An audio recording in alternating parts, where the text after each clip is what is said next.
Learning how to have a dialogue like the Imago dialogue, learning how to take risks and have those difficult conversations that you really need to have, because if you don't, you won't feel safe. Preach it, sister. Yeah.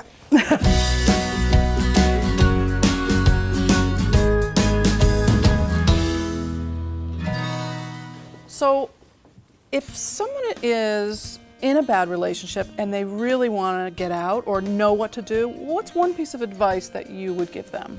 Well, Harville and I were in a terrible relationship, ours. And, giving answers to everyone else, and we finally went to therapy, and the therapist called us the couple from hell. So we had no choice but go to the divorce lawyer. And we decided, and that we were unhappy with that, and we decided to get a calendar, and every night try to live one day at a time with zero negativity. And we began to do that, and that's when we added that to the Imago theory, that transformed our relationship. So we now promote that. So Imago therapy and no negativity. A day at a time. But it has to be a day at a time. You get a smiley face if you make it through, and a frowny face if you don't. Great. So just to expand on that, I think that the core thing we've discovered is most people simply they don't know what to do. The culture is totally ignorant on advice about how to be in a relationship.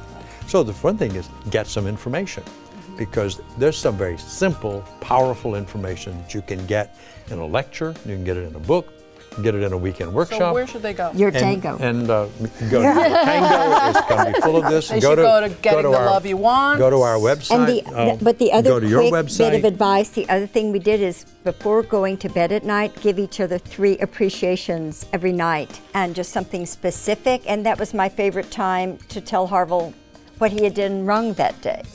But I had to give up doing that in order to give the appreciation. I love that idea. Perfect. And I have something that segues into that. So be the change you want to see. So instead of pointing the finger at the other person, which is what people tend to do in distressed relationships, ask your partner for a grade.